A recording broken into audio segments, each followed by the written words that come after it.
Having consistent and purposeful formatting in your workbook can help you maintain structure and prevent errors. It can also help a new user understand how to use your workbook better. It can be useful to use headings and subheadings in your workbook to indicate different sections and subsections. Here we've got subsections that fall under sections that fall under the worksheet title. So I'd call this a level 1 heading.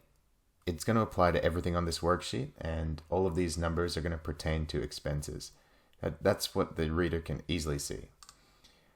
Then we've got our level 2 heading. That means that anything from here to here falls under that heading. They're all going to be marketing costs. Anything under this one is going to be general costs, for example. This could be a level 2 heading, and this is level 3 heading, meaning that everything under here is going to relate to Australia, but it's also going to relate to marketing costs. Note that every time we go in a level, we're going to take it in by one column. So that's in column B, that's in column C, that's in column D, and that's in column E. That's so that you can hold control and easily navigate around your different headings.